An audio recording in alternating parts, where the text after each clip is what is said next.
Welcome to this Raw PHP tutorial. Before we start customizing things, I want you to understand something about the routing of Raw PHP, root or route depending on how you pronounce it. So if you want to understand Raw PHP, you should start from the route, you understand. So first of all, when your application is visited, this htaccess file, your application starts running from the public folder from this htaccess file, then it accesses this index.php. That's when your application starts, and then every other thing you're doing in your application has to pass through the routes file. So if we open the routes file, as you can see, it's inside the routes folder. We'll see that there are certain routes that have been defined by default to help your application run perfectly. So the first one is a GET request that comes to the default page, and it takes to home controller index home. So I'll explain how this works. So somebody visits your website.com. For here, what it is localhost colon 8000. This route is simply saying if somebody visits this, the logic that will control or determine what the person will see is inside the home controller. So we should go to app, go to controllers, go to home controller, and inside the route file is also determined that the method inside the home controller that we're looking for is the index. So we go to our navigation, our home controller, index. This is the method in home controller that we're working with.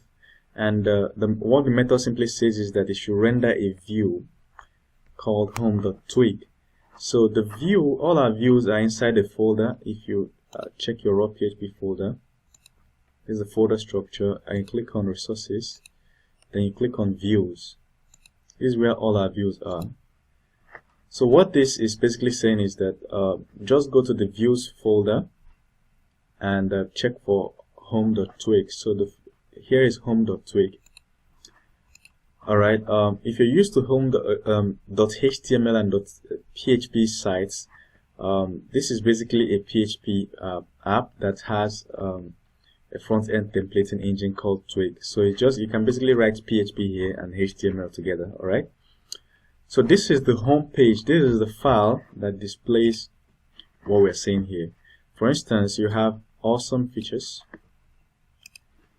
If we do Control F to find awesome features, you see that this is where it is. Awesome features is actually in this. So if we wanted to delete, we can just delete. We delete this and refresh. This guy should be gone. This box here. So if we reload, as you can see, it's gone. So there are now two left, and then the rest of the content moved to the left. So that's to tell you that if we customize this page, we'll be customizing our home page. Alright, the next thing we need to check out is back to the routes file. So close the resources and click on the routes. So what this does is the next one is if somebody visits /about, what should the person see? So if we go to our home and say /about, as you can see, there's a default about page for us. So Raw PHP has done some settings, route settings, for you to sort out your problem. The next one is, as you can see, there are many routes here. Then there is one called auth middleware. Routes can be grouped together, as you can see. This is a group, and then protected with a certain function or method or class. For this one is raw auth middleware. All the routes that are inside this group cannot be accessed unless the user is logged in. And then there's a guest middleware that people can access when they are not logged in. Then there are different types of requests. As you can see, these ones are GET. These ones, somebody can just click on a link on your page and then open this one. Somebody can just visit the link on the browser. The way we're doing is all GET requests. But then post request is, for instance, when somebody wants to submit a form. This is a sign up form. If somebody decides to click on submit, this form will be submitted via post request. So this is a sign up form. Let us look at the route, for instance. A good way to know the route that handles a page is to look at this. So this is in auth sign up. So we'll go to our routes page, and we're looking for something that deals with auth sign up. As you can see, /auth/sign up. This is the route that handles the display of the sign up page. As you can see, it's a GET request. So when somebody visits this via GET request, you should go to auth controller and handle what is in GET sign up. You understand? So if we go to auth controller in app, go to controllers, go to auth controller, we'll see GET sign up. We're looking for a method that is called GET sign up. So what GET sign up does is just display the page. It just renders the view as we saw, and the view is inside an auth folder. If we go to our resources,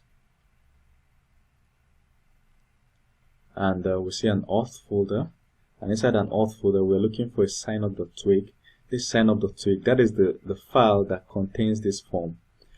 Alright, so if we check this file and look for the form, this is just bootstrap code, and look for the form, look at the form action. It's saying auth.signup, and then the method is post. So if we go back to our route file, it's saying that if the method is post, it should, the method in the auth controller that should handle it is post signup. So if we go back to our auth controller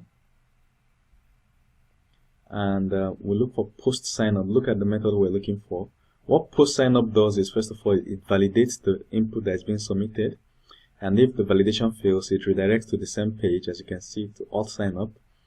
But if the validation passes, it should create the user account, because the person is signing up. You should sign up the user, and while signing up the user, it should encrypt the password. As you can see, after encrypting the password, you should just send a message to the user saying the sign up was successful, and then it should log the person in. So it attempts to log the person in. If the login was successful, then it redirects to home.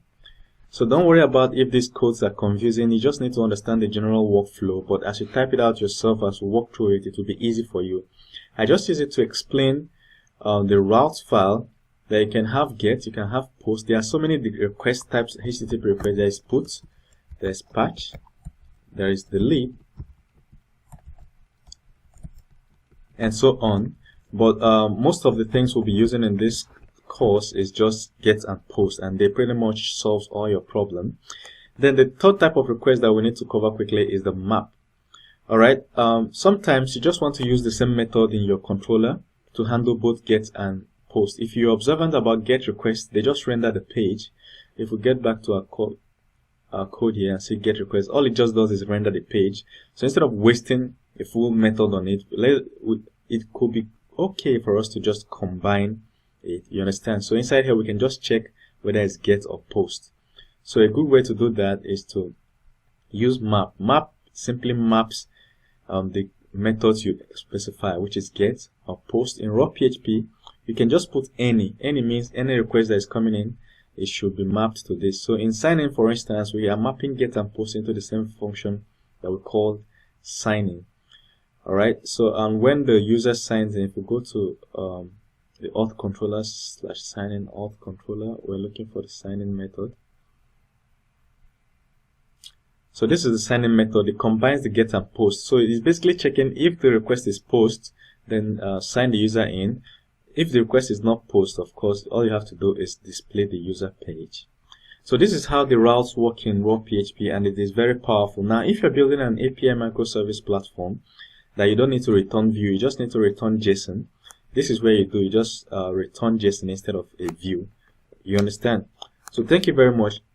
See you in the next video where we actually start coding.